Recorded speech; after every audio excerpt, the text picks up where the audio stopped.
Et je sais vraiment pas ce qui m'a pris de faire ça. C'était pas une bonne idée, vraiment. Coucou les Kimichou, je vous retrouve pour une vidéo de la torture. Je sais pas pourquoi, il y a cette idée qui m'est popée dans l'esprit et elle ne voulait plus le quitter. Celle donc de vous faire mon top 10 en fantasy. Et là, mais les problèmes commencent. Parce que j'ai réussi plus ou moins, j'en ai mis 11 en fait. Mais on verra ça le moment opportun. Mais c'est trop dur.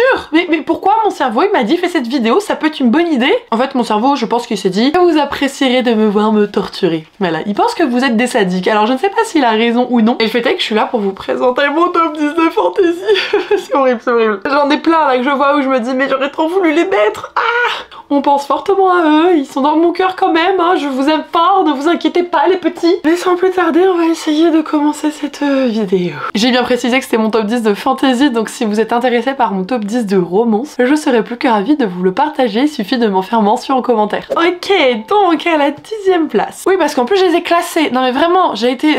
cinglée la fille, cinglée. Je suis partie sur une saga de dark fantasy. Il y en a plusieurs qui pourraient me plaire, ça se trouve il y en a une, ça sera un gros coup de cœur, elle ira aussi dans ce top parce qu'il y a 2 autres livres de l'autrice. Mais bref, je m'égare. Mais ce jour, j'ai donc glissé Nevernight de J. Christophe aux éditions de Saxus. Et oui, l'histoire de Mia me passionne, j'adore Mia, j'adore l'univers. Et en fait, la plume de J. Christophe, c'est ce genre de plume où vous pensez que, enfin, il en a fini avec vous. Et dans les 5 dernières pages, mais il vous retourne comme une crêpe. Il vous aplatit comme une mouche sous le pneu d'une voiture. Mais franchement, il a aucune pitié cet auteur, quoi. C'est violent. Et je crois que du coup, c'est là où mon côté un peu maso ressort. Bah parce que mine de rien, j'aime bien ça. Juste dans le sens où du coup, il me surprend, on est d'accord. Mais vraiment, j'aime trop l'univers. J'aime le background de Mia, j'aime son côté apprentissage. J'ai adoré ce fameux premier tome où elle est dans cette école pour se former. Le second, il a un autre dynamisme mais qui m'a complètement convaincue. J'ai vraiment accroché à celui-ci. Et il me reste encore le 3e tome à lire, c'est vrai, c'est vrai. D'ailleurs, pour ceux qui ont lu J. Christophe, vous préférez sa saga Nevernight ou sa saga L'Empire du Vampire? Et ouais, c'est une question. En 9e position, c'est le seul auto-édité qui a réussi à faire son petit bout de chemin pour être dans ce top. Et sans grande surprise, si vous me suiviez depuis moins d'1 an, il s'agit de Maudit de Marin Kelada. C'est une romance historique avec un côté fantastique, c'est pour ça que je me suis permise de le mettre dans ce top. Même si je me demande si j'aurais pas eu plus sa place d'ailleurs dans le top 10 de mes romances.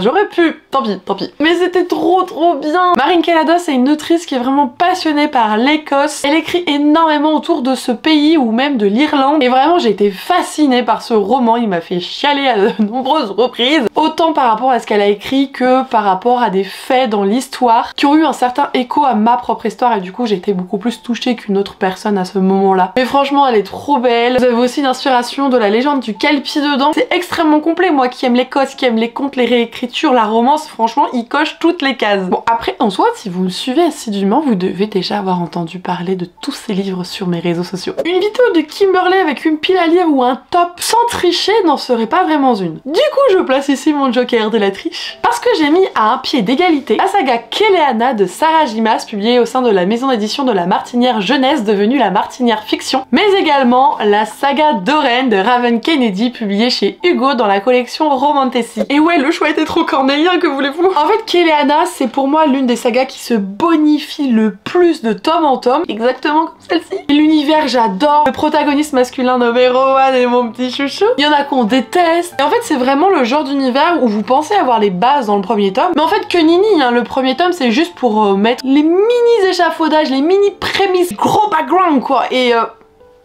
c'est hyper dur hein, vraiment de mettre des mots sur des choses qui nous font vibrer. Mais c'est une saga que j'aime énormément avec des créatures fantastiques dedans dont je ne peux pas faire mention. Elles arrivent un peu plus tard dans l'histoire, c'est prenant. On a plusieurs points de vue, on a de multiples quêtes, beaucoup de complots et intrigues politiques. Ah, il y a tout ce que j'aime, vraiment il y a tout ce que j'aime. Mais du coup pour la saga Doreen, bah, en fait c'est un peu le même délire. C'est-à-dire que le premier tome, franchement moi je l'ai trouvé sympa. Je vais être honnête, je l'ai trouvé sympa. Comme pour Keleana d'ailleurs, moi le premier tome je l'avais bien aimé à l'époque. Hein. D'ailleurs on l'avait lu en lecture commune ensemble ce premier tome et je crois que c'était la première LC du Discord. Je commence à remonter, c'était en février, je me souviens que c'était en février, mais du coup je sais plus quelle année, peut-être 2022, quelque chose comme ça. Bon du coup cette saga est quand même quelque peu plus récente. Je peux vous dire que désormais je ne suis plus à jour dans la saga parce qu'il y a le dernier tome qui est sorti il y a moins d'1 semaine, donc ça va. Encore une fois on pose les bases etc et après on part dans des trucs pas genre what the fuck en mode mais qu'est-ce qu'il a fait l'auteur ou l'autrice, genre il nous fait ça, après il part dans l'espace, après il fait ceci. Non c'est pas ça, c'est juste en mode on s'en prend plein la tronche en se disant mais waouh elle est partie de là, elle nous emmène là, mais c'est quoi, c'est génial. Et j'ai vraiment ce ressenti avec la saga d'Oren. Autant pour la protagoniste qui je trouve elle a une super évolution parce que dans les premiers tomes elle nous agace, faut dire les termes. Autant le protagoniste masculin, j'ai quelques affinités quand même avec lui, genre des affinités plus. Donc c'est pour ça que je les ai mis un peu sur le même pied d'égalité, que je me suis permise de tricher dans ce top, mais j'ai le droit, c'est mon top et ma vidéo. En 7ème position, c'est le seul roman de ce genre que j'ai mis. Il s'agit donc un petit peu plus d'urban fantasy avec la saga Myrina Ozanatrice, publiée aux éditions Black Ink. C'est une saga que j'ai éclatée pour être politiquement correcte dans sa version audio qui est disponible uniquement sur l'application Audible. Quelle saga, franchement, ça fait partie des livres où la rencontre entre les deux protagonistes est la plus hilarante qui soit, mais j'en pouvais plus. Honnêtement, je l'aurais lu enceinte, je me serais fait pipi dessus, j'annonce, c'est sûr et certain. Mais vraiment, l'univers, il est tellement génial, ce côté démon créature, il y a cette hiérarchie, cette traque également. Et plus on avance dans les tomes et plus c'est percutant. Il y a quand même beaucoup de spicy aussi, il faut le dire. Et moi j'adore. Je trouve que ça nous permet de creuser un petit peu plus les personnages dans le sens où par exemple pour le protagoniste masculin c'est comme ça entre guillemets qu'il s'exprime et après on lève un petit peu le voile et on en sait vraiment davantage le concernant et qu'est-ce qu'on apprend, enfin c'est genre ouf. Anatrice elle est vraiment partie dans des trucs quand il y a eu les révélations, je fais non elle a mis ce personnage dans cette histoire,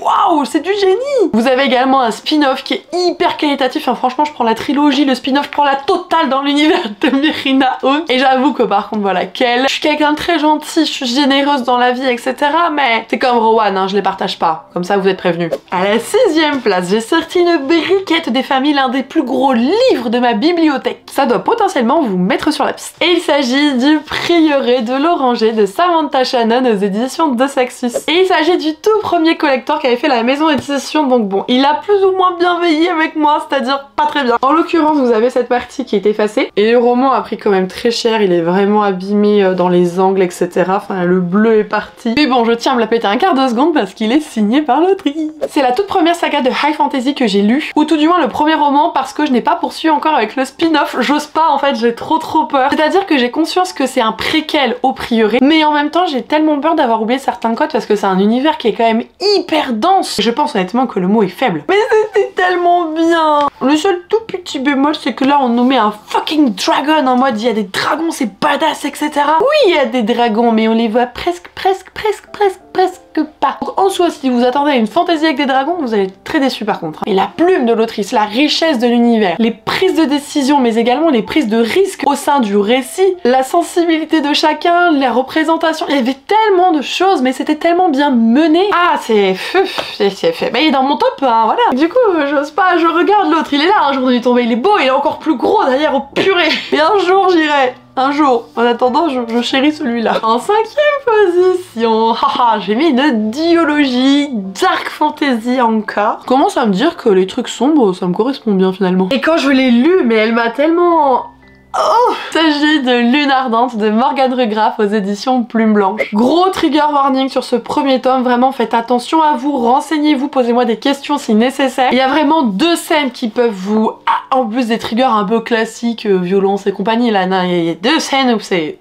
Vraiment ces scènes elles m'ont choquée. Alors j'ai pas été traumatisée du tout, mais quand je l'ai lu j'étais... Wow, j'ai pas les mots, voilà j'étais...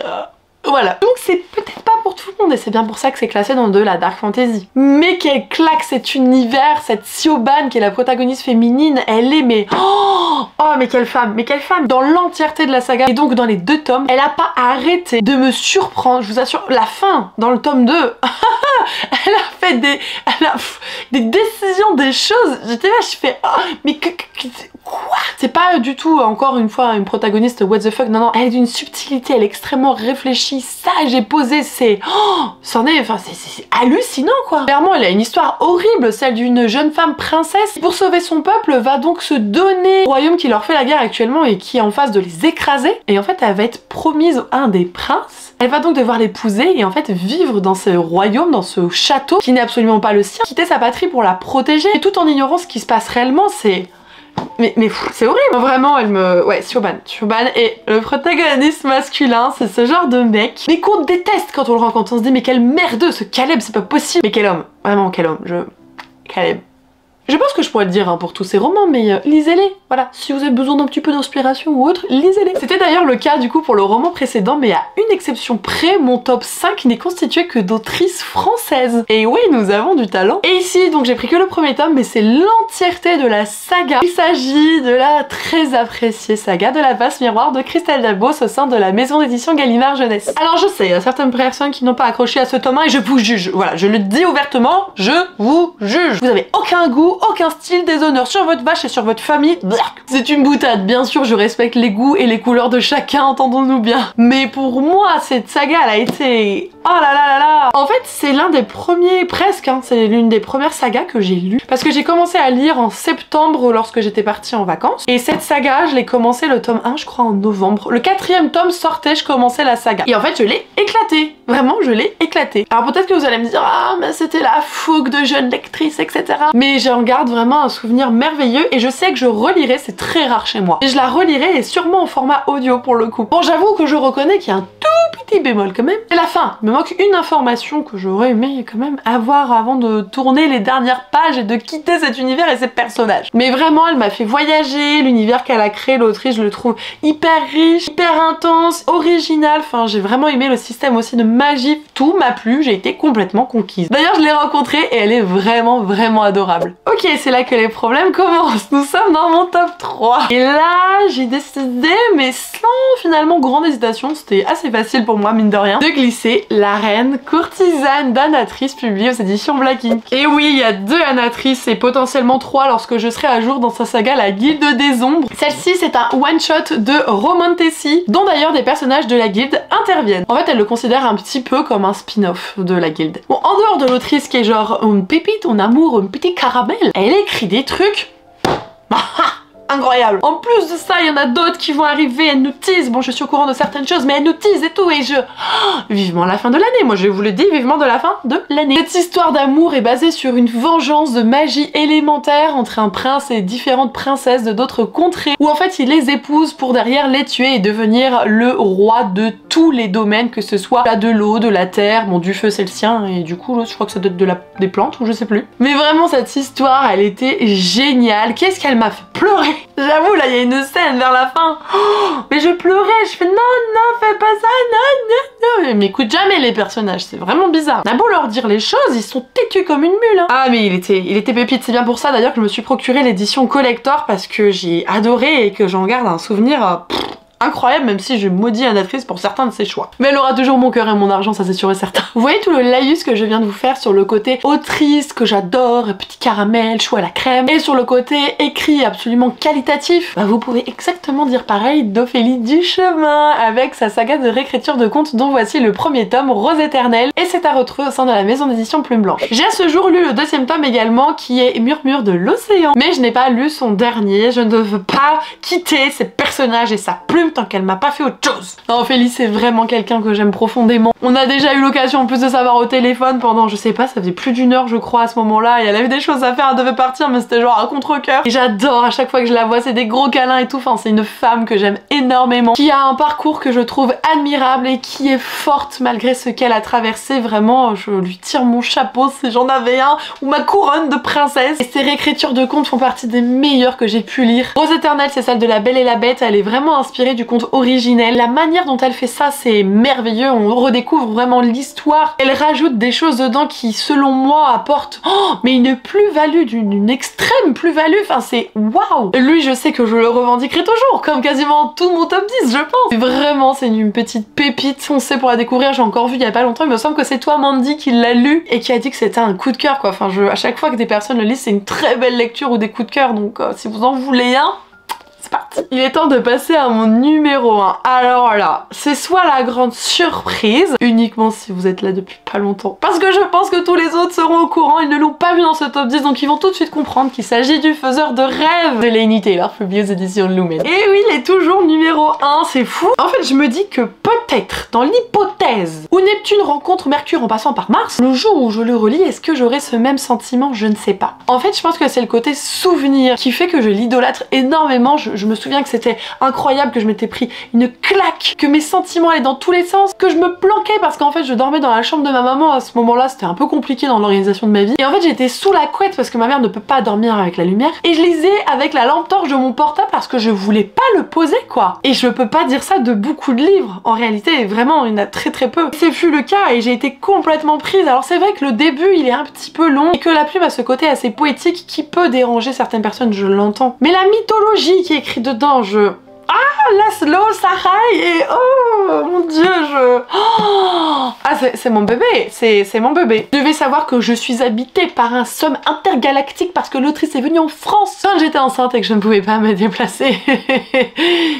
Je rêve qu'un jour les éditions Lumen fassent une édition collector, mais ils se sont exprimés sur le sujet et ont dit que ce ne sera probablement jamais le cas et mon cœur est là, il s'est brisé. Le deuxième tome est très différent, la dynamique n'est pas du tout la même, mais pour autant je prends vraiment la saga dans son entièreté et si je dois en désigner qu'un, ce sera celui-là. Et bien voilà le Kimichou, cette vidéo est à présent terminée. N'hésitez pas à me dire si vous aviez réussi à deviner les titres qu'il y avait dans ce top et si on en a en commun également ou encore si à cause de mes nombreuses chroniques et de mes nombreux avis et mises en avant, et bien vous avez lu certains de ceux-ci. Si vous avez envie de me partager votre propre top, n'hésitez pas, ce serait avec grand plaisir que je le découvrirai. Et franchement, même si c'était très difficile, je suis très fière d'avoir fait cette vidéo. Je vous fais des gros bisous et surtout, prenez soin de vous. Bye!